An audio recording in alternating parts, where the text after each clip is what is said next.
فقد قال الله تبارك وتعالى في القرآن المجيد والفرقان الحميد قل إن كنتم تحبون الله فاتبعوني يحببكم الله ويغفر لكم ذنوبكم والله غفور رحيم. وقال النبي صلى الله عليه وسلم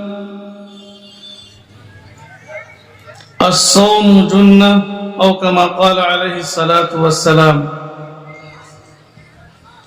محترم سامعین، مسجد کی نسبت سے جلسہ انعقاد کیا گیا ہے. ہمیں اسلامی مزاج سمجھنا ہوگا کہ نبی اکرم صلی اللہ علیہ وسلم کے دور میں اور صحابہ کے دور میں اگر مسجد بنتی تھی تو اس کے کیا طریقے تھے، اور پھر مسجد بن جانے کے بعد مسجد میں کن چیزوں کا اہتمام کیا جاتا تھا.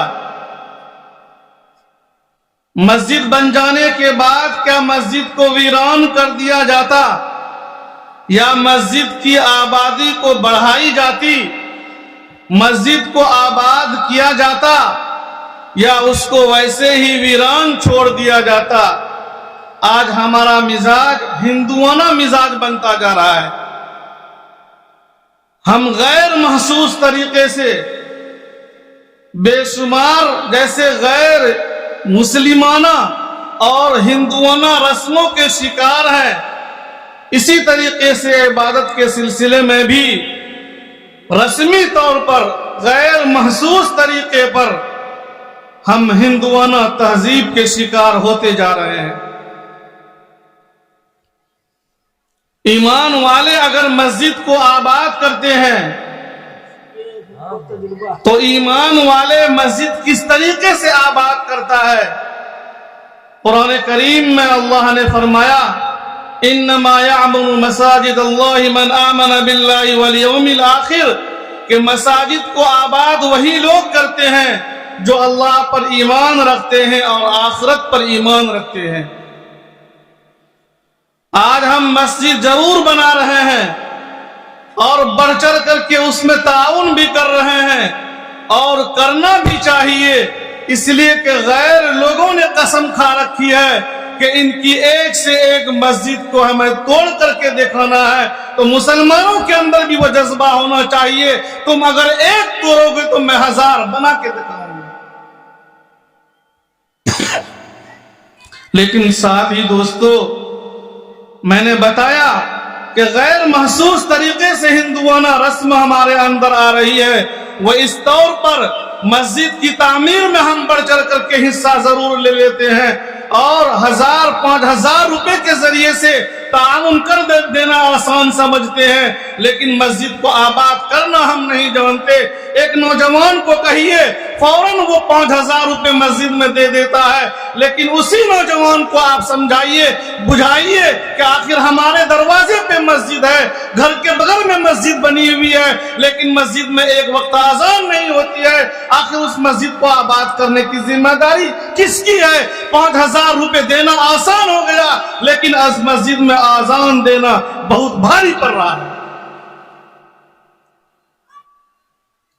مرکی ہو جاتی ہے محلے میں، چھوڑا سب کو بولیے گا تابوت مسجد میں رکھا ہوا اٹھا کے لاؤ باؤ. نہ ہمیں نجمو کہا ہے مسجد میں بچہ پکڑا ہے کیا؟ مسجد میں بگوا ہے کیا؟ یہ لڑکا اس کو کہے گا تم جاؤ، وہ لونڈا اس کو کہے گا تم جاؤ، یہ کہے گا میں ناپاک ہوں، وہ کہے گا ہم آنگ اچھا نہیں تھا. یعنی ایک نوجوان ہے،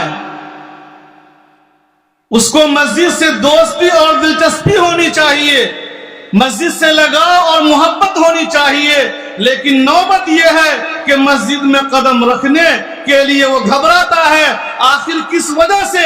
اس لیے کہ مسجد سے اسے محبت اور لگاؤ تعلق قائم نہیں کیا. مسجد تو بنا لی لیکن مسجد کو آباد کرنا وہ نہیں جانا. رمضان المبارک بہت ہی قریب ہے.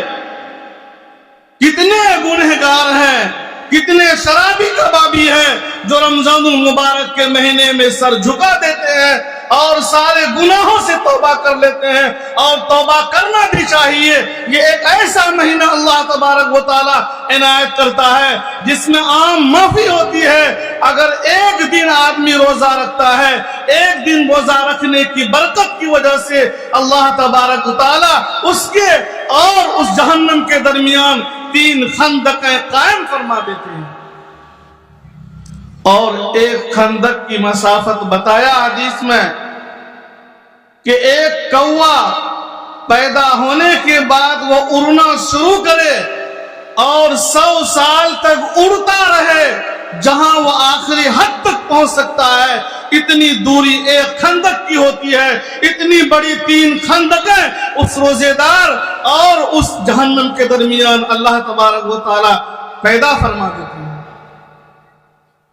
اور اگر ایک روزہ چھوٹ جائے، پوری عمر روزہ رکھنے کا اہتمام کرے تو اس ایک روزے کی برکت اور ثواب کو نہیں پا سکتا۔